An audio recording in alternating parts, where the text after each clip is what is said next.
21 సీటుకి వచ్చినప్పుడు ఆయన కూడా తగ్గే కదా చేసిండేది. ఆయన తగ్గి చేసినప్పుడు ఆయన వీళ్ళకు ఊడిగం చేసి గెలిపించినప్పుడు, వీళ్ళకు సర్వమోటి పని చేసినప్పుడు, జగన్మోహన్ రెడ్డి గారిని పర్సనల్ టార్గెట్ పెట్టి మాట్లాడినప్పుడు, అవన్నీ వీళ్ళకు ఉపయోగపడినప్పుడు మరి ఆయన చేసిన ఘనకార్యం వీళ్ళకి తెలియదా?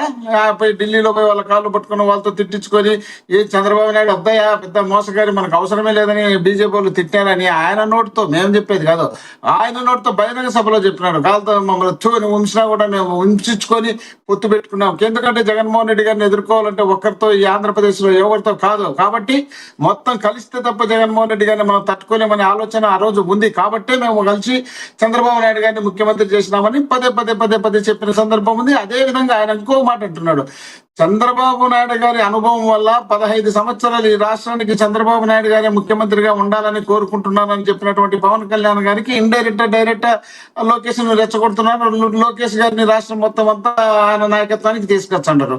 అదే విధంగా లోకేష్ గారు వర్కింగ్ ప్రెసిడెంట్ అయినారు, వర్మ గారు రాష్ట్ర ఉపాధ్యక్షులు అయినారు. మరి రాష్ట్ర ఉపాధ్యక్షులుగా తీసుకున్నటువంటి వర్మ గారు ఆ నియోజకవర్గంలోనే పవన్ కళ్యాణ్ గారు డిప్యూటీ సీఎం గా, ఎమ్మెల్యేగా, మంత్రిగా ఉన్నటువంటి వ్యక్తిని అక్కడ పదే పదే మరి ఈయన అడ్డుపడుతున్నాడంటే దానికి ఎవరి ప్రమేయంతో జరుగుతుంది, ఎందుకు జరుగుతుంది? ఆ జరిగే పరిస్థితి ఏదైనా వస్తే చంద్రబాబు నాయుడు గారా, లోకేష్ గారా పిలిపించుకొని, అయ్యా మనకు పవన్ కళ్యాణ్ గారి వల్ల మనం అధికారంలోకి వచ్చినామని రాష్ట్రం మొత్తం అంటున్నారు అనేటప్పుడుతో పాటు మనం కూడా రామనేది మనకు కూడా తెలుసు. జగన్మోహన్ రెడ్డి గారు 175 సీట్లు, మనకు వైనాట్ 175 అన్న జగన్మోహన్ రెడ్డి గారు 11 సీట్లకు వచ్చినారంటే ఈ రోజు మనం అందరం కలవబట్టే జగన్మోహన్ రెడ్డి గారికి 40 సీట్లు పర్సెంట్ ఇచ్చినా కూడా 11 సీట్లకు పరిమితం చేసినాం.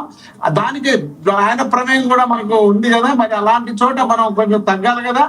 ఆయన పదే పదే గీరుకుంటా పోతే ఏం చేస్తున్నట్టు? మనము ఆ పరిస్థితి రాకుండా ఉండాలని నువ్వు సపోర్ట్ చేసినావని, నీకు 100 కోట్లు విలువ చేసే, అది కోట్లాది రూపాయలు విలువ చేసే ఇన్కమ్ ఒకటి ఏర్పాటు చేసినాము. ఆ తర్వాత మళ్ళీ ఇప్పుడు రాష్ట్ర ఉపాధ్యక్షుడు ఇచ్చినామంటే ఏం అర్థం? ఇండైరెక్ట్ గా ఇలా ఎగేసినట్టే కదా. మేమేమన్నా మాట్లాడితే ఏమంటారంటే ఇలా కూటమి, మేము కలిసి ఉంటాం, మేము బాగుంటాం, మేము 15 ఏళ్ళు ఉంటాం. ఉండండి, ఎవరు చెప్పండి, మీరు ఉంటామంటే మేము వద్దంటాడమా? ఇప్పుడు మీరు విడిపోతారు, విడిపోయి మేము రాజకీయం చేస్తామని మేము అనుకోలే. మీరు కలిసినా, ఇంకొకరు కలిసినా, రేపు చంద్రబాబు నాయుడు గారు పోయి మళ్ళీ కాంగ్రెస్ పార్టీతో కలిసినా, ఎందుకంటే ఆయనకే పెద్ద కొత్తే కాదు. మళ్ళీ రేపు కాంగ్రెస్ పార్టీకి ఊపు వచ్చి బీజేపీ డౌన్ అయిపోయింది అనుకో, ఆటోమేటిక్ గా మళ్ళీ రేవంత్ రెడ్డి గారిని పట్టుకొని రాహుల్ గాంధీ గారి దగ్గర పోయి ఆ పార్టీలో కలిసి పోటీ చేస్తారు. చంద్రబాబు నాయుడు గారు ఈ రాష్ట్రంలో సింగిల్ గా పోటీ చేసి గెలిచే పరిస్థితి లేదని ఆయనకు తెలుసు. కాబట్టి ఆయన ఏదో ఒక పార్టీ పొత్తు పెట్టుకొని పోటీ చేయడానికి రెడీగా ఉంటాడు. కాబట్టి రేపు వీళ్ళని వదిలిపెట్టి అక్కడ పోటీ చేసినా మాకు అభ్యంతరం లేదు. మేము సింగిల్ గానే వీళ్ళ మీద పోటీ చేస్తాం, వీళ్ళ మీద సింగిల్ గానే మేము గెలుస్తాం. గెలిచిన తర్వాతనే మేము రాష్ట్రంలో మళ్ళీ బాధ్యతలు తీసుకుంటాం. అంతే తప్ప వీళ్ళ మధ్యనే వాళ్ళు రావాలా, వీళ్ళు రావాలా, వాళ్ళ సపోర్ట్ కావాలా, వీళ్ళు సపోర్ట్ కావాలనే ఆలోచన మాకు లేదు. కానీ లోకేష్ గారికి ఏముందంటే, మనం 15 ఏళ్ళు అనుకుంటున్నాం. 15 ఏళ్ళు అనుకునేటప్పుడు రేపు ముఖ్యమంత్రి నేను కావాల్సి వచ్చింది. నేను ముఖ్యమంత్రి కావాల్సి వచ్చే పవన్ కళ్యాణ్ గారు మా నాయనే 15 ఏళ్ళు ముఖ్యమంత్రి అంటున్నారు తప్ప లోకేష్ ముఖ్యమంత్రి కావాలని ఏ ఒక్క రోజులు అనలే.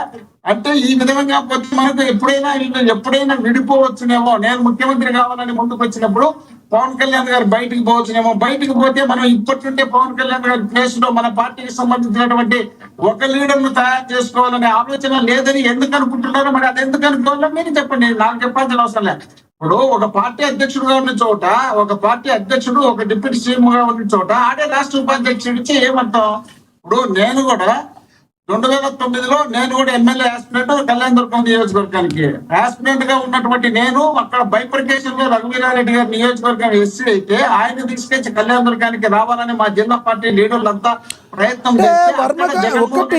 మోహన్ రెడ్డి గారు, ఇప్పుడు ఎవరైతే వత్సవాయి వర్మ ఉన్నారో పవన్ కళ్యాణ్ గారిని దృష్టిలో పెట్టుకుని అన్నారు అనుకోవాలా, వలస వచ్చిన వారని ఎవరిని దృష్టిలో పెట్టుకుని అన్నారు అనుకోవాలి? ఆ లెక్క వస్తే ఎంతోమంది జన సైనికులు అడుగుతున్నారు, జనసేన నేతలు అడుగుతున్నారు, చంద్రబాబు గారు ఎక్కడ పుట్టారు, ఆయన ఎక్కడికి వెళ్ళారు? ఇదే విధంగా మిగతా వాళ్ళందరూ కూడా, ఇప్పుడు హిందూపూర్లో పుట్టినవాళ్ళు కాదు బాలకృష్ణ గారు, మంగళగిరిలో పుట్టినవాళ్ళు లోకేష్ గారు కాదు. ఈ మాటలను ఎలా చూడాలి? అసలు వర్మ గారే టీడీపీని ఏమైనా ఇబ్బందుల్లో పెడుతున్నారా అంటే ఏం చెప్పారు మీరు, ఏం చెప్తారు? వర్మ గారు టీడీపీలో ఇబ్బందులు ఎట్ట పెడతారు సార్? వర్మ గారికి మన న్యాయం చేసినారు కదా, వాళ్ళు ఇంకా ఏదైనా చేయాలనుకుంటే చేస్తారు. వాళ్ళు ప్రోత్సాహం లేకపోతే ఎట్లా వర్మ గారు ఆ విధంగా తయారవుతారు? ఒక్క మాట, నేను జగన్మోహన్ రెడ్డి గారు నన్ను పిలిచి రఘువీరారెడ్డి గారికి యాంటీ చేయొద్దు మోహన్ అని 2009లో చెప్తే పనిచేసిన. గెలిచిన తర్వాత కూడా ఆయనే చెప్పినాడు, ఆయన పెద్ద లీడరు, నువ్వు ఆయన దగ్గర కష్టంగా ఉంటుంది, నీకు ఏదో ఒకటి ఏర్పాటు చేస్తూ ఆయనతో వ్యతిరేకం పెట్టుకోవాలి అని చెప్పడం జరిగింది.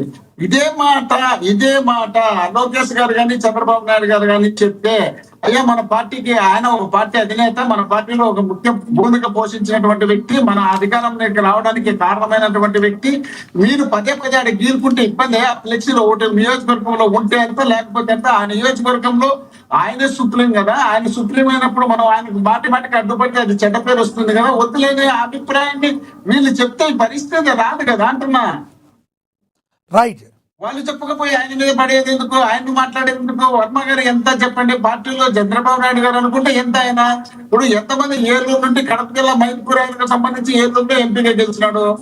మేము తీసుకుపోయి నెల్లూరు ఆయన తీసుకుపోయి గుంటూరులో పోటీ చేయించాడు ఎవరిని, అనిల్ కుమార్ ను. ఎవరు ఎక్కడ బాలకృష్ణ గారు వచ్చి హైదరాబాద్ నుండి బాలకృష్ణ గారు వచ్చి హిందూపూర్లో ఎంపీగా గెలిచినాడు. మాకు హిందూపూర్ అంబికా లక్ష్మణ్ వచ్చి అనంతపురం ఎంపీగా గెలిచినాడు. ఎవరు మాకు విషయాన్ని ఏమన్నా రాయదుర్గం ఏమని తీసుకుపోయి పెనుగొండలో పెట్టించినాం.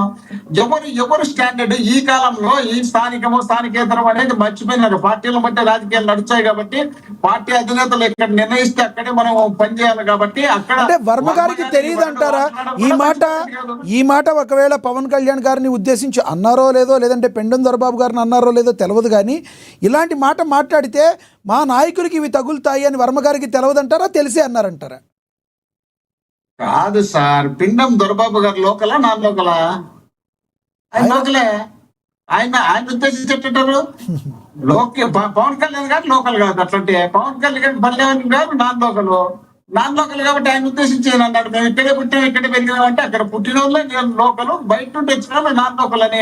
అంటే మీరు ఆయన ఉద్దేశించి మాట్లాడిన ఇష్యూనే కదండి. అది చంద్రబాబు నాయుడు గారికి అంటారా, ఇంకోరికి అంటారా? మళ్ళీ లాస్ట్ ఇంకో మాట అన్నారు, ఇక్కడ పవన్ కళ్యాణ్ గారికి అన్యాయం జరిగినా, చంద్రబాబు గారికి అన్యాయం జరిగినా మేము సహించమని. మరి అక్కడ పవన్ కళ్యాణ్ గారికి అన్యాయం అనేది పక్కన పెడితే ఆయన నియోజకవర్గంలో అలిగేషన్ చేసి ఆయనకే కదా అవమానము. ఆ నియోజకవర్గంలోనే అవమానం కదా. అక్కడే తెలుగుదేశం పార్టీకి సంబంధించినటువంటి కార్పొరేటర్ భర్త ఒక అనాథపురాన్ని తీసుకుపోయి రేపు చేసి వదిలిపెట్టిన సందర్భం ఉంది. అక్కడే మాంసం తీసుకొచ్చి అమ్మే కార్యక్రమం చేస్తున్నారు. ఇంతమంది తెలుగుదేశం పార్టీ నాయకులు, కూటమి నాయకులు అందరూ ఉంటే అన్ని అరాచకాలు తెచ్చి అదంతా చెడ్డపేరు పవన్ కళ్యాణ్ గారికే కదా. పవన్ కళ్యాణ్ గారు ఏమో డైరెక్ట్ ఇచ్చాడు, చేయమని చెప్పడు, చేయమని చెప్పడు, అన్యాయం చేయమని చెప్పడు కదా. ఈ లోకల్ గా ఉన్నటువంటి లీడర్లు ఇద్దరు కలిసి పోటీ పడి తప్పులన్నీ చేస్తుంటే ఆ తప్పులన్నీ ఆయన గంటగట్టింది వస్తుంది. మరి ఒక డిప్యూటీ సీఎం గా నియోజకవర్గం అటర్ ప్లే అయితే ఆయన చెడ్డపేరు కదా. ఆ చెడ్డపేరు రాకుండా చూడాల్సిన బాధ్యత ఎవరు? లోకల్ లీడర్లు ఈ వివిధ పార్టీలకు సంబంధించినటువంటి వాళ్ళు కాబట్టి వాళ్ళకు అధిపతిగా ఉన్నటువంటి నాయకులు వాళ్ళు చూడాల్సిన బాధ్యత ఉంది. ఆ నాయకులు నిమ్మకి నీరెత్తినట్లు ఉంటే వీళ్ళు ఇష్టం వచ్చినట్టు ఏది గుర్తుపడితే అది చేసుకుంటూనే పోతుంటారు. ఒక రోజు 5 రోజులు జరుగుతూనే ఉంటుంది. ఏంటి ఇప్పుడు ఆ నియోజకవర్గంలో వాళ్ళ మానసిక ప్రశాంతత లేని పరిస్థితి ఉంది. ఆ నియోజకవర్గంలో ఉన్నటువంటి క్యాడర్ రోజు ఏదో ఒక అలిగేషన్ జరుగుతుంది. బయట కనపడేదే ఇది, బయట కనపడదే చాలా ఉంది. నాకు ఆ నియోజకవర్గం నేను కూడా అప్పుడప్పుడు వెళ్తుంటా, నాకు తెలుసు. రైట్. మోహన్ రెడ్డి గారు, మోహన్ రెడ్డి గారు మళ్ళీ మాట్లాడతాం. మనతోటి శంకర కృష్ణవేణి గారు ఉన్నారు, జనసేన నేత జాయిన్ అయ్యారు.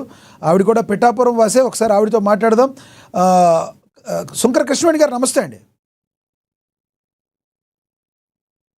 కృష్ణవేణి గారు, నా వాయిస్ వినబడుతుందా? వినిపిస్తుందండి. లక్ష్మయ్య గారు, కృష్ణవేణి గారు, ఏం జరుగుతుంది? మోహన్ రెడ్డి గారు నమస్కారం. నమస్తే అండి. కృష్ణవేణి గారు, పిఠాపురంలో ఏం జరుగుతుంది? వర్మ గారు పవన్ కళ్యాణ్కి అన్యాయం జరిగితే ఊరుకునేది లేదని ఆయన నినదిస్తున్నారు. ఏం జరుగుతుంది అక్కడ అసలు?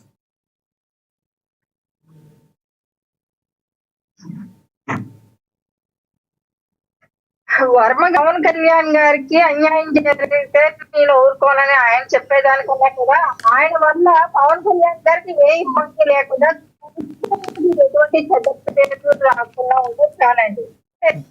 క్రమశిక్షణ ఆయన వ్యవహరించేటువంటి శైలి కావచ్చు, ఆయన ఉనికి కోసం, ఆయన వ్యక్తిగత ఉనికి కోసమో లేకపోతే ఆయన వ్యక్తిగత ప్రాపకాండ కోసం ఈ రోజు కూటమిలో ఎవరైనా ఉన్నారంటే అది వరుణ్ గారని క్లారిటీగా క్లియర్ గా అర్థండి. వాళ్ళ కాదు, జనసేన పార్టీ పవన్ కళ్యాణ్